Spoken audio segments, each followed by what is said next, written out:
I come from an interesting gambit as both a robotic space systems engineer that spent most of my professional career keeping the robots out of trouble in the space station program, or some might argue getting in constructive trouble. I owned the system level requirements for advanced automation and robotics for the program. I have seen things very much from the world of NASA and the contracting community making things real. On the flip side of it, I've made a commercial systems engineering company work that has predominantly been computer related, and I own an internet service provider business, and I'm no stranger to the computer side of things.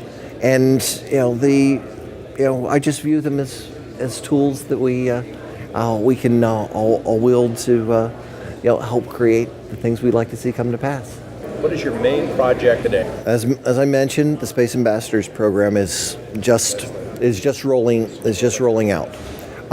Going through and taking the International Space Development Conference, which is held each year in May in a different venue. This upcoming year, for 2011, it will be held in Huntsville, Alabama. And the theme of the conference is from the ground up. The idea is that when dealing with bureaucracies, going through and expecting them to change their nature is not necessarily all that fruitful a course of action. However, going through and taking the action to take best advantage of their nature can be very constructive. In this particular case, I think there's a critical nexus for our future spaceflight activities.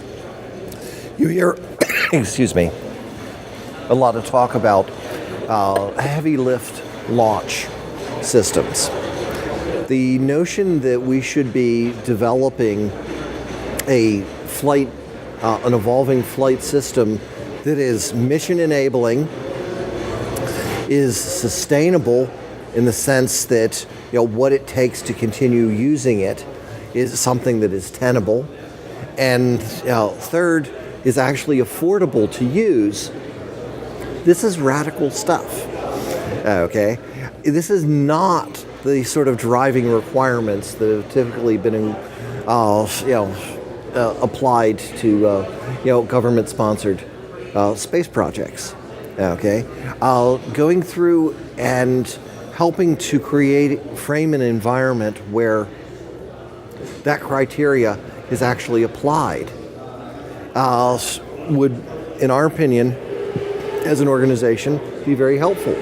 Interestingly enough, that very language is in the Senate authorization bill.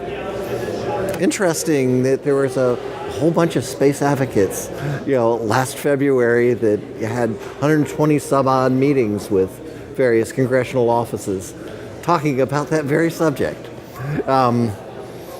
So that brings up this notion that there's a connection between what the broader community of space advocates do and what actually happens even in Washington. So this, tying it back to our conference, is that we wish to go through and engage NASA, the broader industry community, and the different technical communities of interest, and getting past their traditional boundaries of what they necessarily think is the way things have to go forward, and asking the question, well, if this is what I bring to the table, what is it that the other folks are doing that we could make a difference for, and vice versa. What we discovered in as one of the important aspects of the International Space Development Conference is that it brings together sets of different communities of folks that are willing to come to the edge of their traditional discipline boundaries and step a foot over. Okay, and explore what is the connections between what they do with the folks that they've necessarily never even talked to. And the net effect can be transformative. We had NASA sponsor a special space communications and navigation session there. Excuse me. And one of the curious things that became abundantly clear was that the commercial folks that were involved in supporting NASA were somewhere between, so 5 minutes ago, they were so 30 years ago. Their idea of doing something innovative was buying up old ground stations and leasing them back to the government. The idea that you could actually, even follow the telco central office model where you actually have a facility that supports functions, and you're by going in serving as a resource for supporting the injection of new technologies to better support those functions, that you could actually make money at it. And evolve the product. It's sort of like they're where the telephone company was before they realized that there was something other than plain old telephone service. And Bell Labs, which of course, didn't do anything that actually was delivered until that people were allowed to notice for 2 decades. So this notion that you can help take people and develop some synergy between cross-discipline and between communities. There's a role for government. There's a role for commercial entities, be they traditional manufacturing firms or entrepreneurial firms. And interestingly enough, there's a role for non-governmental organizations.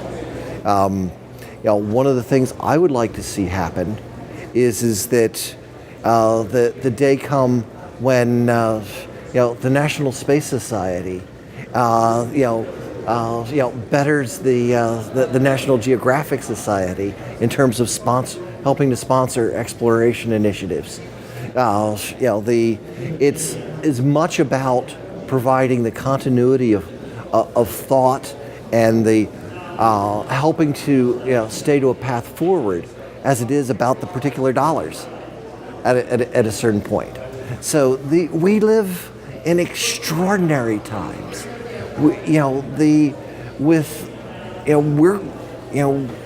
When I became aware watching the Gemini rockets go up, I wanted, it wasn't just I wanted, I was going to be an astronaut. There's no question about it. Turns out in my particular case, I had some fairly severe vision problems. Eventually, they discovered that I'd memorized the eye chart, and this is,